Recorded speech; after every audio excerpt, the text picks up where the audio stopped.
Poštovani predstavnici medija, dobar dan i dobrodošli na konferenciju za novinare povodom predstojeće utakmice 23. kola Motorbet Superlige između Železničara i Vojvodine, koja će se igrati u ponedeljak 17. februara u 17 časova u Pančevu.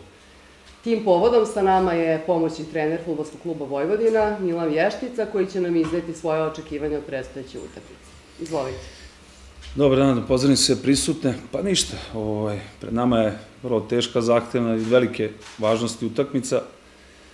Železničar Pančevo je čvrsta organizovana ekipa. Sam podatak da su poslednje 3 utakmice, uzimajući obzir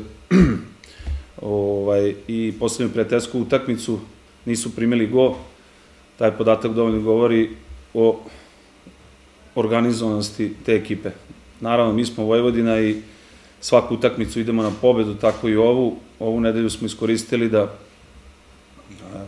poradimo na svim segmentima naše igre i spremni da očekujemo utakmicu u ponedeljak i naravno daćemo sve od sebe da se iz Pančeva vratimo sa celim plenom.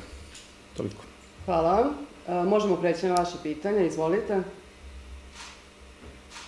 Kakvu situaciju sada imate sa igračkim kadrom, da su svi trenirali i da li će nastupiti seriji?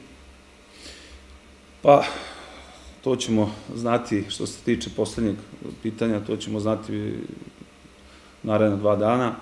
Šef treba još da donese odluku.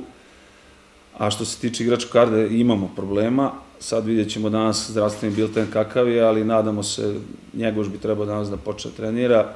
Vukan, ne znam, Vukan Savićević isto bi trebao danas da počne, sad ćemo vidjeti. Tako da, sve u svemu, to što imamo, spremni smo za boj. Hvala. Da li imate još pitanja?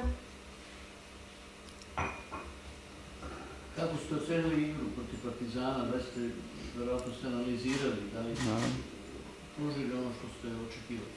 Naravno, pa zadovoljni smo utakmicom protiv Partizana, posebno drugim polovremenom, gde nismo protivniku dozvolili bukvalno da pređu svoju polovinu, falio je taj go i u celom, naravno, uvek je, kad se ne pobedi, imaš osjećaj nezadovoljstva, ali u celom možemo biti zadovoljni da prenesemo tu agresivnost i pogotovo kad smo kilometar koje smo protičali, više od pola ekipe protičalo više od 11 kilometara, to je dovoljan pokazatelj da su i fizički spremni, samo je, opet ponavljam, falio taj go i nadam se da će nam se to vratiti u Pančevo. Hvala. Izvolite. Koliko vam znači što je tu sad Lazar Romanić, koji je skoro bio kapitan ove ekipe, sigurno odlično poznaje ekipu, koliko vam to znači?